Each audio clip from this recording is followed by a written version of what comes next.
मैं थोड़ी देर के लिए आपको रोकना चाहूंगी, आप अपना जवाब दें। उससे पहले एक और अपडेट आई है। किसान आंदोलन के नाम पर देश में एक बार फिर से एंटी मोदी मोर्चा एक्टिव है। सभी विपक्षी पार्टियों ने किसानों के भारत बंद का समर्थन किया है। विरोधी चाहते हैं कि सरकार आंदोलन की वजह से किसानों के सामने झुक जाए और कृषि कानून वापस ले ले। किसान बिल का समर्थन करने वाले विपक्षी दल आज विरोध में उतरेंगे। शरद पवार की एक चिट्ठी सामने आई है जिसमें उन्होंने कृषि मंत्री रहते एपीएमसी एक्ट में संशोधन की बात की थी।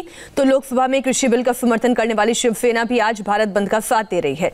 अरविंद केजरीवाल किसानों से मिलने के लिए आज सिंघू बॉर्डर पहुंचने वाले हैं। तो किस तरीके से पॉलिटिकल पार्टीज एकजुट हो रही हैं जो सरकार का विरोध कर रही हैं। किसान आंदोलन का झंडा बुलंद करके विपक्षी दल मोदी सरकार के खिलाफ विरोध का एजेंडा चला रही हैं। सभी दलों ने किसानों के भारत बंद का समर्थन किया है। किसानों पर शरद पवार ने कैसे यू टर्न लिया है और कैसे किसानों के नाम पर राजनीति की है, ये आपको बताते हैं। पवार ने कृषि मंत्री रहते हुए 11 अगस्त 2010 को चिट्ठी लिखी थी और मंडी में निजी क्षेत्र की वकालत की थी।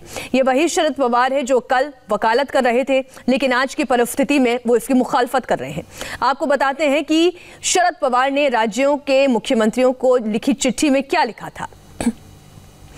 ग्रामीण इलाके में विकास, रोजगार और आर्थिक समृद्धि के लिए कृषि क्षेत्र को अच्छी तरह से संचालित बाजार की जरूरत होगी।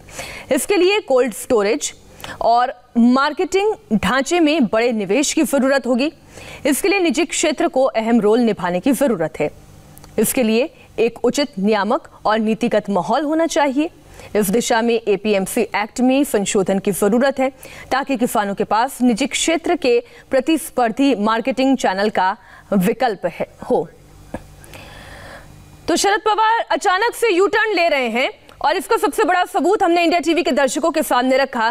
कल वो क्या कहते थे, आज वो क्या कहते हैं। जफर जी,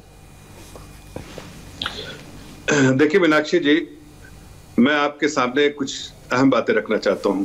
ये आपने बिल्कुल सही कहा कि कल तक वो कुछ और कहते थे, आज मुखालफत। ये मुखालफत नहीं, ये राजनीति कर रहे हैं। और ये राजनीति इसलिए और इस राजनीति को ये नहीं समझ रहे हैं कि सिर्फ राजनीतिक फायदे के लिए ये देश को भी तोड़ने में कहीं ना कहीं समर्थन दे, ऐसी ताकतों को समर्थन दे रहे हैं जो देश को तोड़ना चाहती हैं। आपने भी अपने टीवी चैनल पे दिखाया कि वो लोग इस आंदोलन का किस तरह से मिसयूज कर रहे हैं और किस तरह से आतंकी बातें कर रहे हैं। मुझे लगता है कि देश की जनता समझ रही है कि ऐसी पॉलिटिकल पार्टी जो देश के लिए मर मिटने के बजाय देश के आड़े आ रही है और देश को तोड़ने वाली ताकतों के हिमायती बन के आ रही है।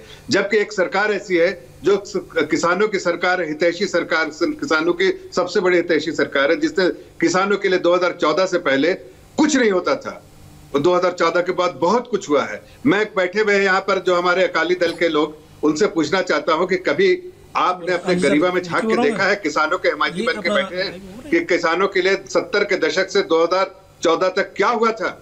अरे कभी आप अगर अपने आप को जाके देखेंगे आईना में तो लगेगा कि आप झूठ बोल रहे हैं, लोगों की जनता के सामने झूठ बोल रहे हैं और एक मुखौटा पहन के बात कर रहे हैं सिर्फ राजनीतिक फायदे के लिए। इसलिए कि 70 से 2014 तक कुछ नहीं, सरकारी इदारे में काम करने वाले मुलाजिमों की जो सैलरी जो है वो पता नहीं कितने 100% बढ़ गई, लेकिन हमारे किसान भाइयों की आमदनी बहुत कम बढ़ी, नहीं के बराबर।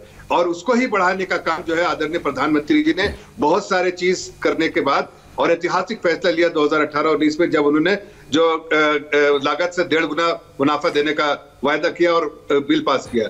मैं कहता चाहता हूं कि आपने कभी सोचा कि किसान सर्विसेज जो हमने शुरू की उसमें क्या क्या सुविधाएं हम दे रहे हैं। हमने उनके लिए से आप कह रहे हैं जमीन, अभी मैं सरदार जी को सुन रहा था जो वहां से खालिस्तानी जो देशद्रोही सरदार बोल रहे थे, वो कह रहे हैं कि जमीन ले लेंगे, जब्त कर लेंगे। उसने लंदन में बैठ के क्या पढ़ा है यहाँ के बिल को? बिल में कहीं जमीन का जिक्र है? बिल में कहीं एमएसपी का जिक्र है? बिल में कहीं उनकी चिंता हमने की हर चीज का सेफ्टी नेट। सवाल यही है, एक छोटे से ब्रेक के लिए हमें जफर जी रुकना होगा और चंदू मांझा जी सवाल की शुरुआत फिर यहाँ से होगी कि जिन बदलावों की बात किसान नेता कर रहे थे उस पर तो विकल्प खोजा जा रहा है, बातचीत के जरिए तलाशा जा रहा है, तो फिर ये भारत बंद क्यों? जिन चीजों पर आपत्ति थी किसानों की उसका भी तो निराकरण किया जा रहा है। चलिए किसानों की आपत्ति छोड़िए, नेताओं की आपत्ति क्यों? एक छोटे से ब्रेक के बाद।